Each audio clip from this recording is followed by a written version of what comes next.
అమ్మా హనుమంతుడు ఇప్పుడు ఎక్కడున్నాడు? ఇప్పటికీ హనుమంతుడు ఎక్కడున్నాడు అంటే 5 ప్లేసెస్లో ఉన్నట్టుగా చాలా మంది దానికి సంబంధించిన ఎక్స్పీరియన్సెస్ని షేర్ చేస్తూ ఉంటారు. నంబర్ 1 ఏంటంటే చిరంజీవి అంటారు కదా, కాబట్టి చాలా చోట్ల ముఖ్యంగా మాట్లాడుకుంటే గంధమాదన పర్వతం అనమాట. ఒకసారి ఏమైందో తెలుసా, ద్రౌపది దేవి దగ్గరికి ఒక పెద్ద పుష్పం వచ్చి పడిందంట.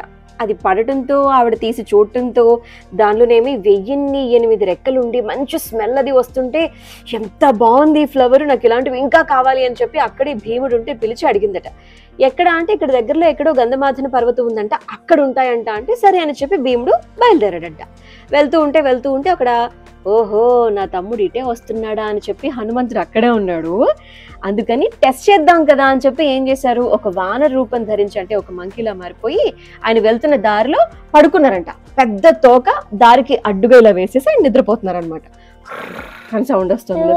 హనుమంతుడు మంకీ దానిలో అనమాట, అంటే ఆ మంకీలాగా మంకీ రూపంలోకి మారిపోయి పడుకున్నారనమాట.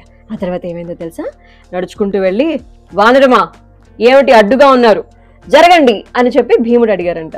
అడిగితేనేమో ఏమిటి జరగాల, ఎంతో ముసలివాణ్ణి నిద్రపోతుంటే వచ్చి డిస్టర్బ్ చేసింది కాకుండా జరగండి అంటారేంటి మీరు, కావాలంటే నా తోకని మీరే అలా జరిపి అలా వెళ్ళండి అని చెప్పి వానరం అన్నదంట. వానరము అంటే మంకీ. ఓకే, అప్పుడు భీముడు అన్నాడంట అదెంత పని, చిటికెన వేలుతో తీస్తాం అని చెప్పి తన చిటికెన వేలు ఉపయోగించి ఆ తోకను పైకెత్తడానికి ప్రయత్నిస్తే ఎంత బలం ప్రయోగిస్తున్నా మంకీ తోక కూడా లేపలేకపోతున్నాడంట. అంత పెద్ద భీముడు కూడా. ఇంతకుముందు చెప్పుకున్నాం కదా బకాసురుని కూడా చంపేశాడు అని చెప్పి, అంత పవర్ఫుల్ పర్సన్ లేపలేకపోతున్నాడంట. ఇలా కాదని చెప్పి 2 చేతులతో తోకనెత్తడానికి ప్రయత్నిస్తున్నా కూడా బలం సరిపోవటం లేదంట. అప్పుడు కొంచెం కోపం తగ్గించుకొని అహంకారం తగ్గించుకొని వెంటనే భీమసేనుడు అన్నారంట, అయ్యా మీరెవరో మామూలు వ్యక్తిలా లేరు, నన్ను మన్నించండి, నేను తప్పు చేశాను, దయచేసి మీరెవరో నాకు చెప్పండి అంటే వెంటనే వానర రూపంలో నుంచి నార్మల్గా మారిపోయి హనుమంతుల వారు సోదరా నేను హనుమంతుణ్ణి అని చెప్పి అన్నారంట. వెంటనే భీమసేనుడు అయ్యయ్యో అన్నయ్య మీరా, మీ గురించి నేను విన్నాను, అసలు రామాయణ కాలంలో మీరు చేసినటువంటి లంకకు వెళ్ళినటువంటి విధానం గురించి అయితే గనక ఎంతో గొప్పగా విన్నాను, మళ్ళీ నా కోసం మీరు ఒక్కసారి అలా చూపించరా, మీ అతిపెద్ద రూపాన్ని చూడాలనిపిస్తుంది అని చెప్పి భీముడు అడిగాడంట. ఎంత పెద్ద రూపం, మనం అనుకున్నాం కదా అసలు సముద్రానికి యువతల వైపున ఉన్నటువంటి హనుమంతుడు అవతల వైపును కూడా టచ్ చేయగలరు అని చెప్పి మనం మాట్లాడుకున్నాం, గుర్తుందా నీకు?